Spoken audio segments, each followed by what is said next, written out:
So the Pistons finally are not able to get sort of fluke wins, you can say, over injured teams in the Eastern Conference. They can't beat Western teams or the best teams in the West. We already know that.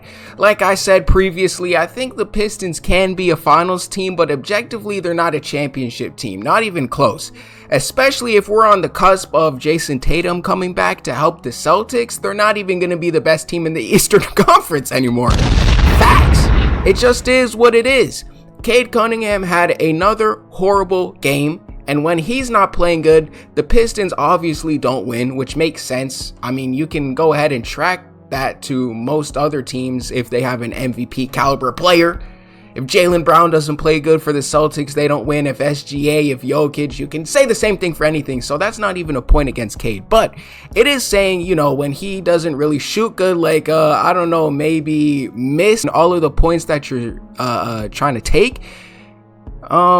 But again, the Pistons aren't even close, and the Pistons aren't close because they have a really bad front office who traded Jaden Ivey, who wasn't even, of course he was having a record low season. He was showing, like, if you had a chart, he would be on the decline as far as we know what his potential is, but you literally traded him for two players in Dario Saric and Kevin Huerter. Dario Saric got waived, and Kevin Huerter doesn't even get any playing time because he's a walking L. I'm going to let that sink in for a second. It makes no sense whatsoever. Of course, Jalen Duren had an all-star year. Cade Cunningham had an all-star year. Asar Thompson, I have nothing bad to say about Asar Thompson, right? Just great. Tayshaun Prince 2.0. But Tobias Harris, Ron Holland, Karis LeVert, these are all, including Duncan Robinson, you can add all those four players to the list.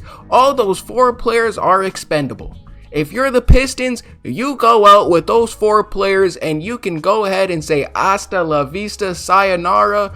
Whichever players we can get in return for you, we're going to go ahead and get them. That's what you got to do if you're the Pistons to actually be a championship contending team, because you're not beating actual Eastern Conference championship contenders. In a 7-game series, I got the Cavaliers over the Pistons. In a 7-game series, I have the Boston Celtics, if Jason Tatum comes back, over the Detroit Pistons. And you can tell me, yeah, maybe they might beat the Knicks again and get their revenge, but that's about it, right? That's about it. And by the way, the Cavaliers, the first time the Pistons just recently, a week ago, beat the Cavaliers without Harden or Donovan Mitchell, they barely beat them then. Now what's the excuse? Donovan Mitchell's out. Donovan Mitchell wasn't even playing this game and they still lost. In a 7-game series, I do not have the Pistons over the Cavaliers. This is a quick clip of the Lakers previously playing the Sacramento Kings, and this is just a short little clip to show you why the Lakers with Luka Dončić. Actually, let me just play the clip. Who am I kidding? Holding on to it.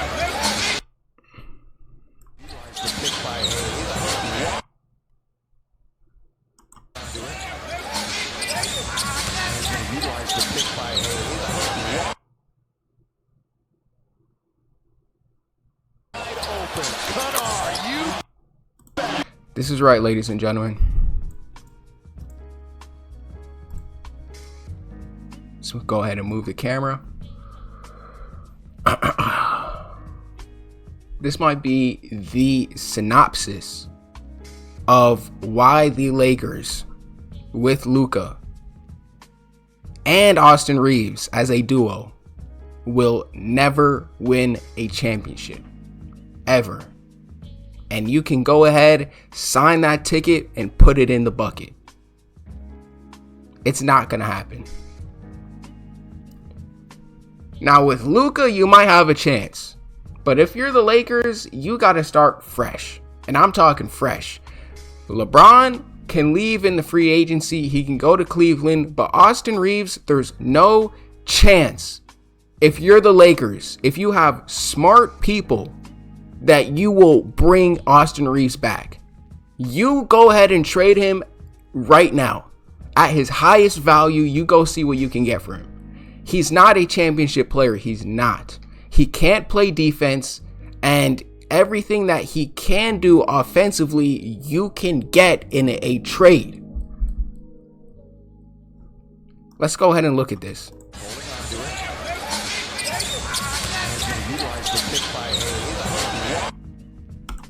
They turn their back on the play. I'm not kidding. There's 2 players before the play is even finished that turn their back and just walk away. They don't try to run to the ball or run to try to get the rebound back. They don't stay in position. If they don't even try to cut and try to get that rebound, they don't even stay in position. Let's just say Jackson Hayes over here. Jackson Hayes comes down with the rebound. Where are my teammates at? They're at half court, already walking away. So now it's legitimately, what are we doing here? This isn't basketball, man. You know when if you played basketball in high school, right? I guarantee you have a similar story. Your coach would always tell you, don't watch NBA, don't watch NBA. You need to watch college player. If you want to watch real basketball, you need to watch college. I never understood it until stuff like this. Facts.